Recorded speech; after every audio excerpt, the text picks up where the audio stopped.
அனைவருக்கும் வணக்கம். இந்த பகுதியில் நம்ம பங்கு சந்தை பிரசனை நம்ம பார்க்க போகிறோம். அதுவும் லைவ்லேயே ஒரு பிரசனத்தை நம்ம கணிச்சு பார்க்க போகிறோம்.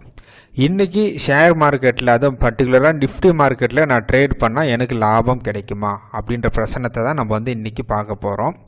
இன்ற டேட் அப்படின்றது 3ஆம் தேதி. நான் உங்களுக்கு பார்த்துக்கலாம். இப்போ நம்ம சாஃப்ட்வேரில் ஓப்பன் பண்ணிட்டோம். பிரசனை எனக்கு தான் கணிக்க போகிறேன். என்னுடைய பேரை போட்டுக்கிறேன் அமராவதின்ட்டு.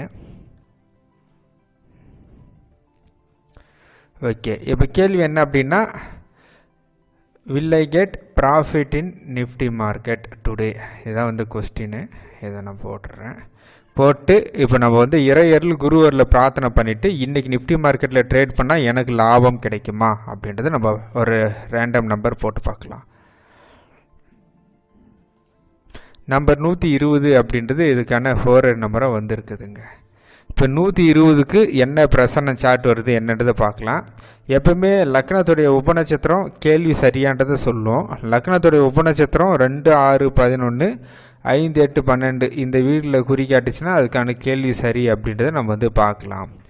அதே எந்த நம்பரும் குறிக்காட்டலை அப்படின்னா கேள்வி சரியில்லை. நம்ம இன்னொரு டைம் பிரார்த்தனை பண்ணிவிட்டு நம்பர் போடணும். இதுதான் இதில் இருக்கக்கூடிய லாஜிக்கான ஒரு விஷயம். இப்போ பிரசனை என்ன காட்டுதுன்றது நம்ம லைவில் செக் பண்ணி பார்த்துடலாம்.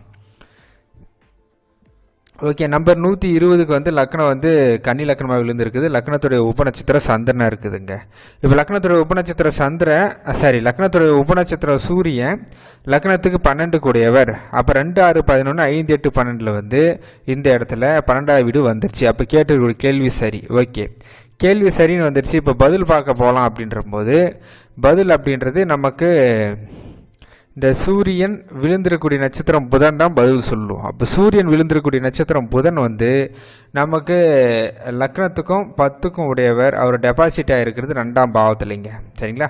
இந்த இடத்துல 2ஆம் பாவம் 22 டிகிரியில், புதன் 27 டிகிரியில் இருக்கும். அப்போ புதனுடைய குறிகாட்டிகளுடைய தொடர்புகள் நீங்கள் கீழே பார்த்தீங்கன்னா கூட 1, 2, 4, 7, 10 அதில் பர்டிகுலராக 1, 2, 10 தான் புதனுடைய வீடு. சரிங்களா? மொத்த குறிகாட்டி எப்பயுமே நம்ம பிரசனத்துக்கு பார்க்கக்கூடாது. அமர்ந்த இடம் சுய வீடு மட்டும்தான் பார்க்கணும். எனவே இந்த பிரசனத்தில் எனக்கு இன்றைக்கி ட்ரேட் பண்ணால் லாபம்ன்றது காட்டிடுச்சுங்க. லக்னத்துடைய உபநட்சத்திர சூரியன் லக்னத்துக்கு 12 கூடியவர். கேள்வி சரி. இது ஃபஸ்ட்டு விஷயம். சூரியன் நின்ற நட்சத்திரம் பதில சொல்லும் ட்ரேட் பண்ணலாமா வேணாமான்ட்டு. சூரியன் நின்ற நட்சத்திரம் பார்க்கும்போது புதனாக இருக்கிறதாலையும் அந்த புதன் நமக்கு 2ஆம் பாவத்தில் டெபாசிட் ஆகிருக்குது. அப்போ 2ஆம் பாவத்தில் டெபாசிட் ஆகிருக்கிறதும் 1க்கும் 10க்கும் உடையவர். புதனுடைய குறிக்காட்டி எடுத்தோம்னாலும் கூட 1, 2, 10 தொடர்புகள் தான் வருது. அப்போ இன்றைக்கி ட்ரேட் பண்ணால் எனக்கு லாபம் கிடைக்கும்.